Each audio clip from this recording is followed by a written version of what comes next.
Good afternoon and happy Sabbath to everyone. Our topic for today is change, the catalyst of progress.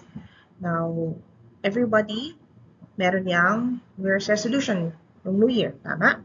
So, New Year's resolution, pwedeng matapos niyo yung bagong book na binabasa ninyo or mag-add ka ng book na natapos sa collection mo. Or you can also have a New Year's resolution na tumulong sa bahay, gumising ng mas maaga para makapasok ng mas maaga sa school, and so on.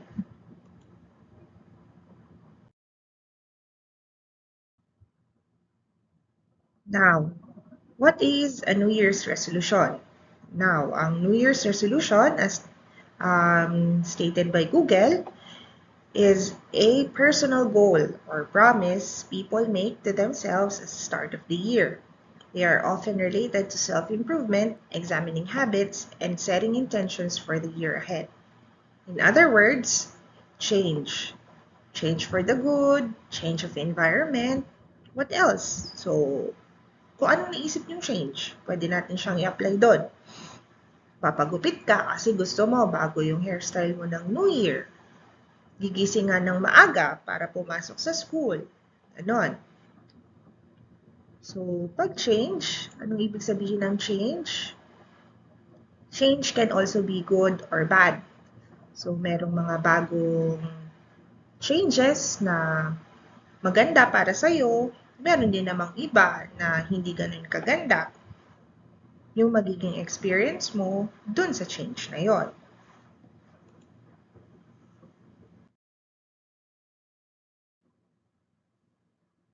So, ibig sabihin lang, let's try something new. So, pag sinabing let's try something new, kunyari,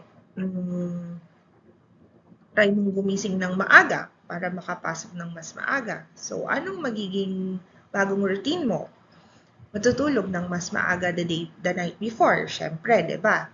Tapos, kung mag-ask ng help ang parents sa chores sa bahay, anong gagawin? Tutulong para magkaroon ng change. Kasi kung hindi ka nag-help sa bahay, this is your time to help si mommy tsaka si daddy sa chores.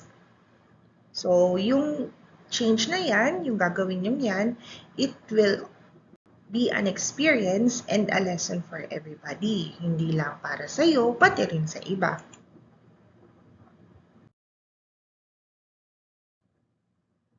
So now, sabi sa Proverbs 3 verses 5 to 6, trust in the Lord with all your heart and lean not on your own understanding.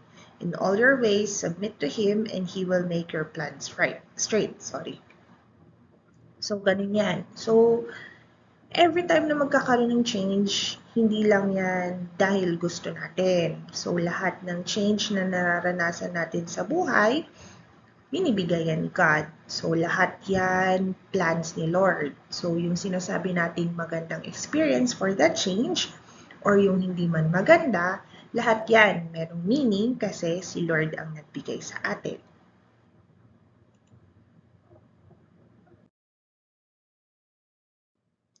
So, dito, I will tell you two stories. So, yung first story is about a blind tribe and a researcher. Now, merong isang researcher, meron siyang alam na tribe na nakatira sa forest. So, nagpunta siya sa forest para i-research niya yung mga tao doon. And then, nagpunta siya doon to live with them and to experience their environment. He realized that they had no idea they were blind as they had not known anybody with eyes who could see. The researcher pretended that he was also like them. So, nagkunyari siya ng blind din siya. So, paano siya nagkunyari? Susundan lang niya yung mga tribe people, ginagawa lang din niya yung ginagawa nila, na-observe niya. So soon, he found the reason for their blindness. Kasi ni-research niya, tinitingnan niya kung ano yung naging cause ng blindness ng mga taga-tribe. He found that there was a certain insect. If this insect stings an infant or yung baby, he or she will become blind. Insects were common and were there in every house, so no child could get away. Nobody could remember that they could see when they were born. Siyempre, baby pa, so hindi pa talaga nila alam kung anong nangyayari sa paligid nila. So the whole tribe lived normally. They managed to farm, bring water from the well, and do everything needed. They became adopted to this life. The researcher remained with the tribe for a long, long time. Then, inevitably, he fell in love with a woman. He wanted to marry her, so he asked the head of the tribe for permission to marry her. Pero, by that time, yung head ng tribe naging suspicious dun sa researcher. Although they were blind, they sensed that he was different. He talked differently and said things they didn't know. He would say, "Now it is sunrise. Now the whole sky is full of stars and many other things." So, syempre, hindi naman nila alam kung ano yung sunrise. Hindi nila alam kung ano yung stars. And then one day, the tribe leader forced the researcher to tell them the truth.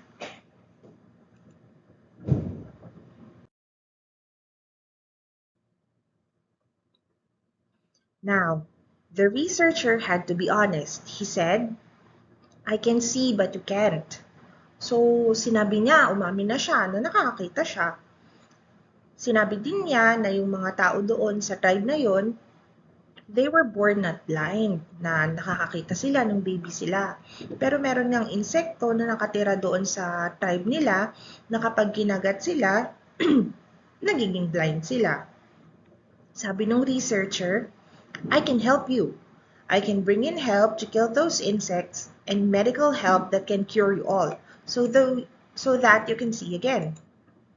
After listening to him, the tribe people refused for his help. They said, "We are happy this way. We don't want to change anything. We don't want any disturbance." The tribe head said to him, "As far as marriage is concerned, you can marry only on one condition." Sabi ng researcher, "Ano yun?"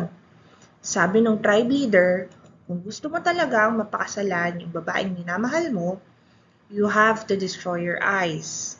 You have to be blind.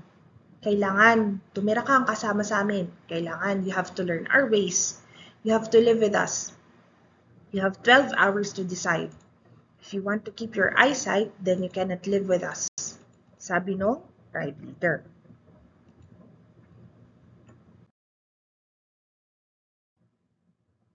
So, nung gabing yon, nag-isip mabuti yung researcher. Anong gagawin ko? Gusto kong tulungan yung mga tao dito. Gusto kong pakasalan yung babaeng minamahal ko. At gusto ko rin niya at ng buong tao dito. I want to help these people, but they don't want my help. They are perfectly happy in their blindness. Thinking this, he dropped all these ideas and escaped from that village. Same is the situation in today's world. We become habitual to living in our misery and suffering.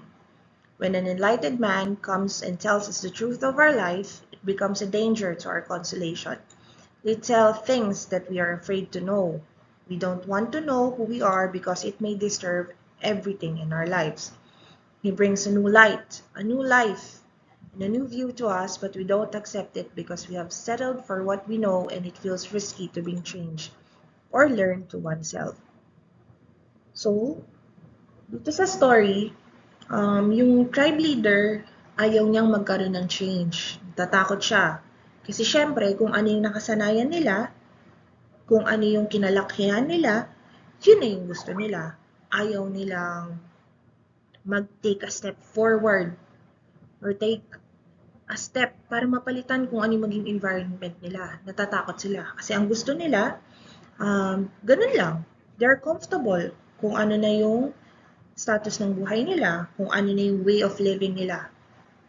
So parang sa atin, kung meron mang change na nagkaroon sa buhay natin, we have to be brave enough to face kung ano man yung changes na yon.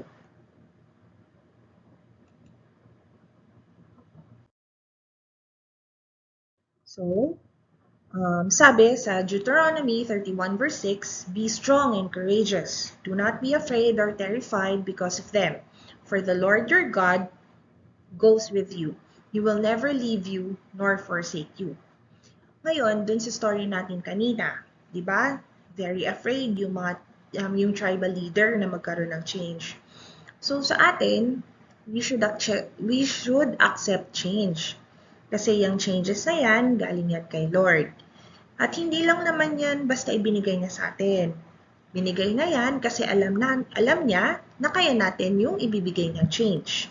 Tsaka this is not para sa kanya. Yung binigay niyang change, alam niyang makakatulong at makakabuti para sa atin.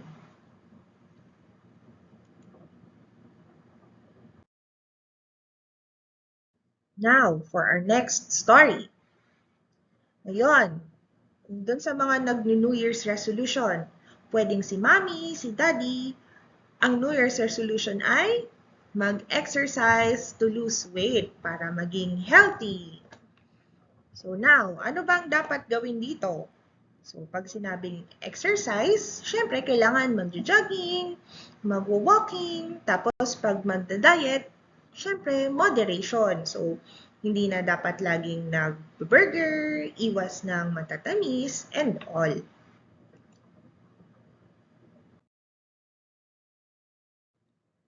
So now, what did we learn dito sa story and sa ating lesson for today? So syempre, ano ba dapat? Change. So aside sa change, we have to learn something new. So kung sino yung gustong aral ng bagong game. So kunyari, di ka marunong mag-basketball, you have to be brave enough na mag-try. At least try. The first step to change is trying. And aside from trying, learning about it. So kung gusto mo mag-try mag-basketball, kasi pag sa PE, maglalaro ng basketball, di mo kayang maglaro ng basketball. So pag kunyari weekend, pupunta kayo ng park or may pupuntahan kayo na meron kang makitang basketball ring, you can try. Go ahead, mag-shoot ka lang ng balls and then try na to shoot mo yun sa ring. Tapos kung ano pang ibang game na hindi ka ganun kagaling, you have to practice.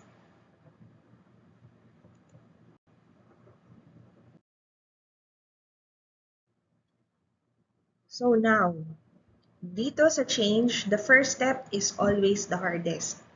Bakit siya laging hardest? Kasi andun yung iisipin mo, what if mag-fail ako? What if hindi talaga para sa akin yung change na mangyayari? Kaya nga dapat, you have to be brave, strong, and courageous. Kasi failure doesn't mean it's not a success. Failure just means you have to try again and again and again.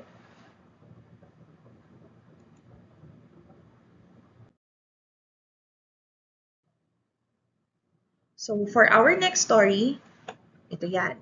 So nakikita niyo yung mga turtles dyan sa slideshow. So early morning, a boy used to go for a run. During his run, he would pass by a pond. Some days, he used to see an old lady cleaning the back of small turtles living at the pond. That boy saw her many times and started wondering what could be the reason. So, isang araw, tinanong niya yung old lady na nakita niya. Pakilala siya. Sabi niya, Nay, nakita ko po kasi ilang beses niyo nang nililinisan yung likod ng mga turtles. Bakit mo ginagawa yun? Nung old lady sumagot dun sa bata, sabi niya, nagpupunta ako dito every Sunday. Kasi gusto niyang mag-clean ng back ng turtles and it brings me peace. The boy looked surprised to hear this.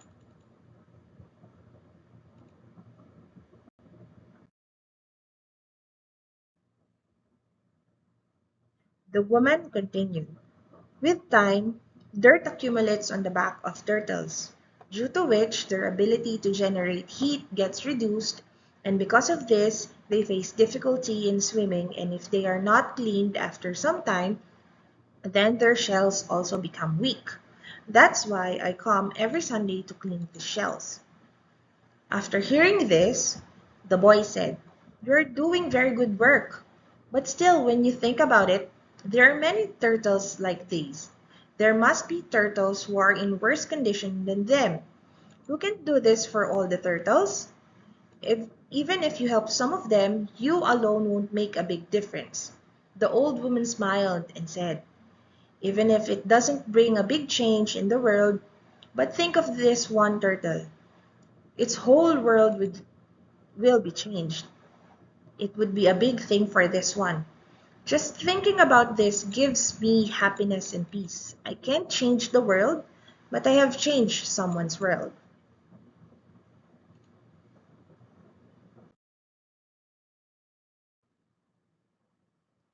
So now, small changes can make a big difference.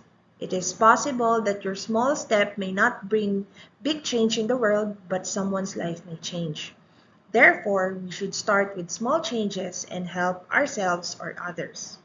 So for example, paano mo nasabing small changes can make a big difference? So for example nga, ikaw, hindi ka ganun kagaling sa PE, pero nagpa-practice ka ng nagpa-practice. So yung isang classmate mo, nakita niya, ala, marunong na si ganto, marunong na siya dun sa PE namin.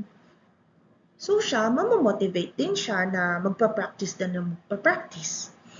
So aside sa PE, saan pa ba? Sa math. Yan, di ba? Mahirap yung math. Yung iba, mahirap.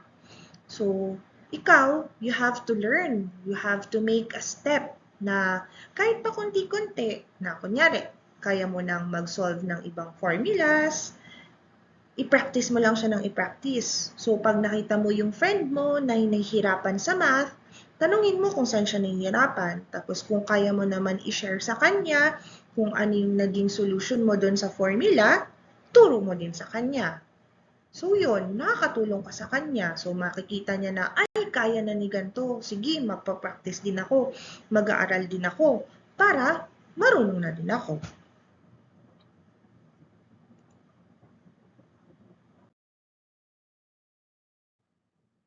So remember this, everyone. Do not fear change. Embrace it and grow. Experience new things. Learn new skill. Be the better version of yourself. Always strive for that. God plans everything for us to prosper, plans to give us hope and a bright future. So, ano dapat? We have to embrace change dahil laging nandyan si Lord sa likod lang natin to help us every step of the way. So, God bless us all. Thank you again and happy Sabbath. Bye-bye!